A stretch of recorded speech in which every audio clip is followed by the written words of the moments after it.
Hello YouTube family, welcome back to the channel. On today's video, I'm going to be planting in my self-watering 5-gallon buckets and my self-watering tubs. I'm Jerry and I'm living the Newcomb life.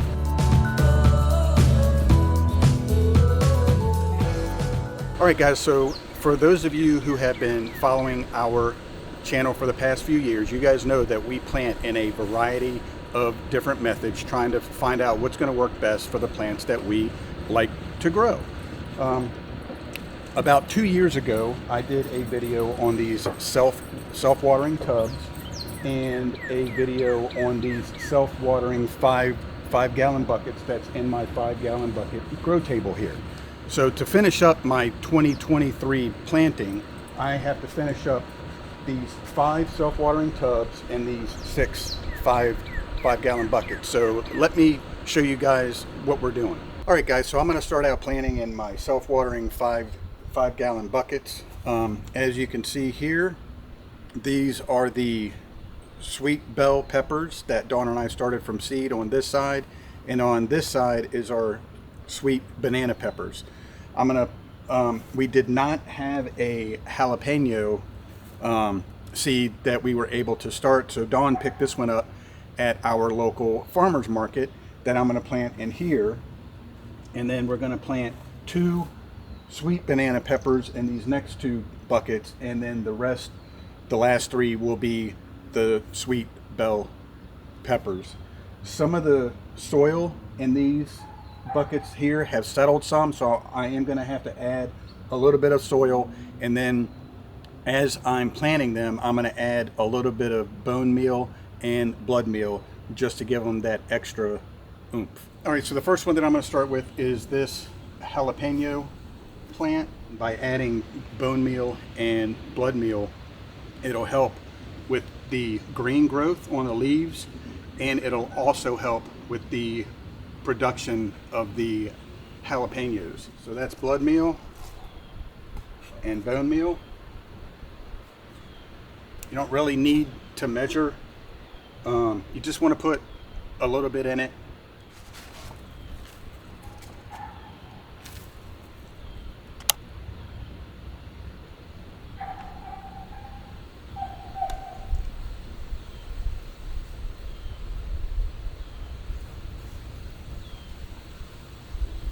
So I am going to take off these lower leaves because they're getting buried by the soil anyway, and I don't want the plant to put any more effort into these leaves if it doesn't need to, so it can really push these jalapenos that we're growing.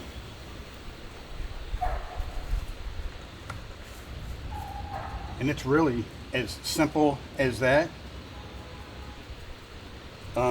I don't know if you guys have noticed, or if you've watched one of my previous videos about when I built this 5-gallon bucket grow table, but what I did was I added these 2x4s here and a metal bar up over top so that I can have trellis twine just like this, so that once the plants really start growing and they want to start to lean over because they're so full, this trellis twine allows you to keep those plants real sturdy. So you're just kind of helping them out, because I'm telling you, once they really start to take off, they really take off and start to produce a lot.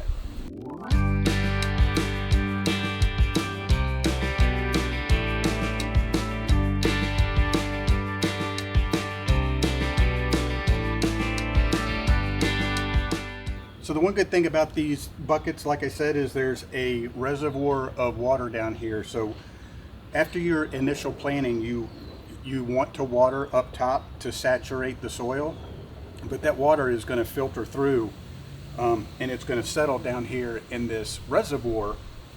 And then after about 2 weeks or so, once you see that the plant is really established and taking to this environment, then you want to start watering through here, because that water will only be in the reservoir, and that'll force the roots to go down as deep as possible, and will allow the plant to put as much effort as it needs into growing up.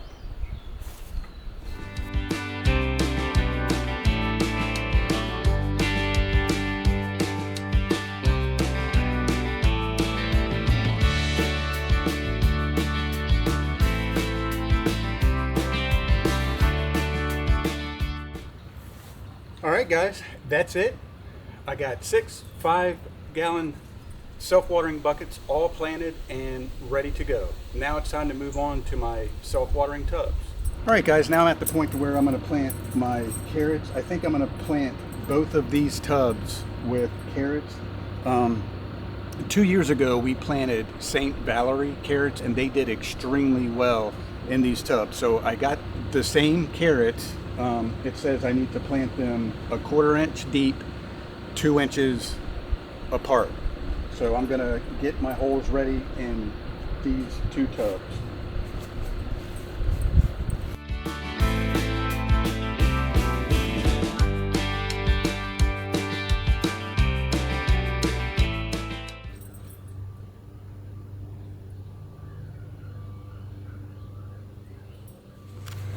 All right, so I don't know if you guys are going to be able to see this, but these carrot seeds are ridiculously small.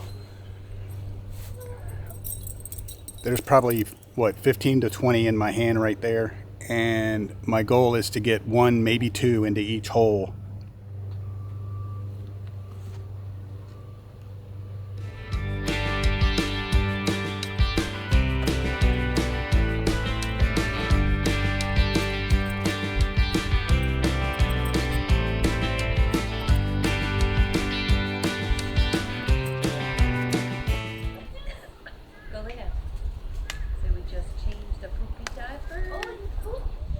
All right, guys, now that I got this tub done, now I'm gonna do the same thing in this tub.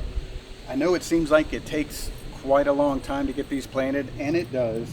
And even when you're planting from seed, there's no guarantee that any of it will grow. But I'm hoping by taking the extra time and doing this in this manner, it's gonna give these carrots the best chance to grow and to have all of the spacing that they need. All right, guys, so while I'm working on planting these, I'm going to ask Dawn to start watering in these carrots right here. Now, there's a real technique to getting carrots started. They're actually pretty difficult to grow and get started, but the seeds are so small, and you only plant them somewhere between 1/4 inch to 1/8 of an inch from the surface. So you don't want to water them in a rough way, like with a garden hose, because then you're just going to move them all over the place because the water is going to start draining and the seeds are going to follow the water, and all of your seeds will end up in one place, which is what you don't want. It happens. So we have our misting waterer that Dawn is going to, and it might take a couple of applications to get these watered in enough, but what this does is it doesn't just moisten the soil, it actually gets it wet, and it'll keep those seeds in place and kind of lock them in. These won't generate for about 2 weeks, and then they take pretty much the whole summer to grow.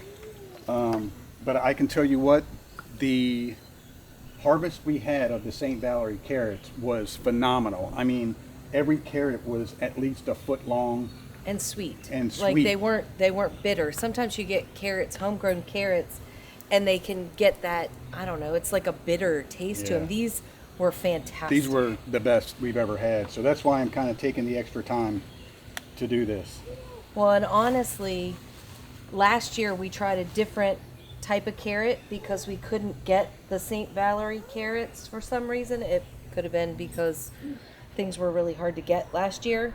But we tried another variety, and we were disappointed. They grew, and they grew fine, but they didn't have as much flavor as the St. Valerie, and they weren't as hearty of a carrot, I guess is the best way to put it.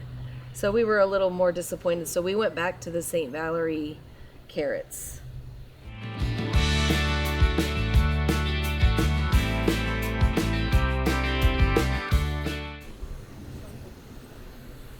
I'm going to ask Dawn to finish watering these carrots in with this watering mister.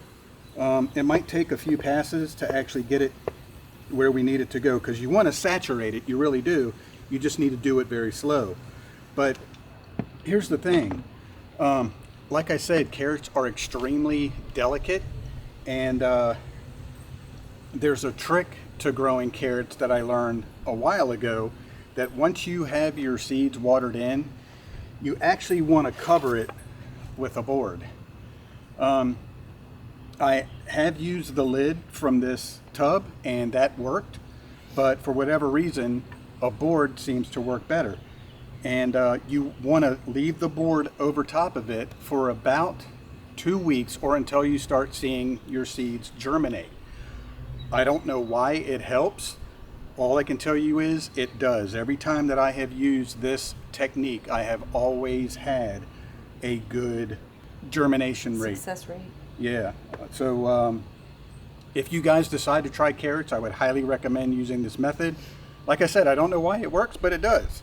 So Dawn is going to keep working on this, and I'm going to get started on our beets. The beets that we're going to plant are from Johnny Select Seeds. It's a hybrid round red beet that we got. We just ordered these this year. Or no, I'm sorry, no, these are from last year. And then the turnips that we're going to plant are purple top white globe turnips. And I'm going to basically do the same technique that I did with the carrots.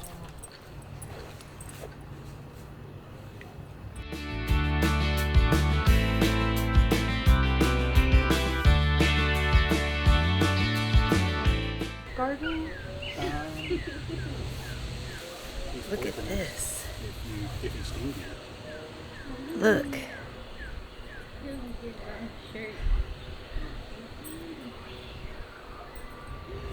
Yeah, I imagine it would not feel real good if you got them little things in your fingers.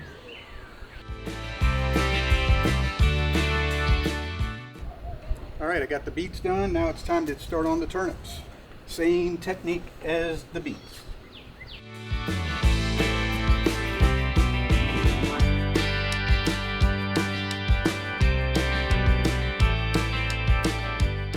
All right guys, now that I got the turnips planted, all I have to do is get everything watered in and we should be good to go. The only other thing that we're going to try growing this year that we've never grew before is asparagus. And one thing that we found out is from the time you plant it, it takes 3 years to harvest. So let me show you guys how we're going to plant that. All right, so I have never planted asparagus before. Read the directions. I'm going to just kind of wing it. So let's see how this goes. What it says is you have to dig a trench, and then you put the asparagus plant down inside with the crown facing up, and you want to kind of fan these roots out some. And then you want to cover them up with about 2 inches of soil. So I have some potting mix here that once I get these planted, I'm just going to put 2 inches of potting mix over top of this, water it in really well, and call it a day.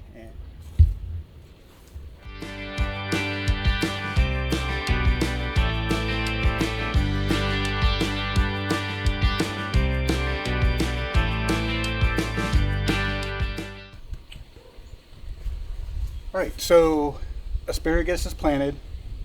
We're gonna wait and see how it goes. If you guys have ever planted asparagus and had good luck with it, can you guys leave us a comment below on what worked for you, what didn't work for you? All right guys, so we have our asparagus planted. Again, we have never planted asparagus before, so it's either going to grow or it's not. We'll show you guys the progress either way, and we are going to do our best to try to keep up with that. So we planted our self-watering 5-gallon buckets. Our peppers in those. And then we planted in our self-watering tubs. We planted carrots, turnips, and beets, and asparagus in this tub right here. So make sure that you guys stand by for the progress of that. Just to give you a little bit of an update from last week, the peas that we planted in the flat garden, we're starting to see some germination, not 100%, but probably 60% right now. Maybe a little even better. more. Yeah. We're going to have a lot of gardening videos coming up, guys. We want to show you guys the progress as it goes, because we try to plant in a variety of different ways to see what works the best. Like right now, in the past, we have found that our peppers grow best in our self-watering 5-gallon buckets, and the carrots have done the best in our self-watering tubs. But tomatoes tend to like the flat garden, and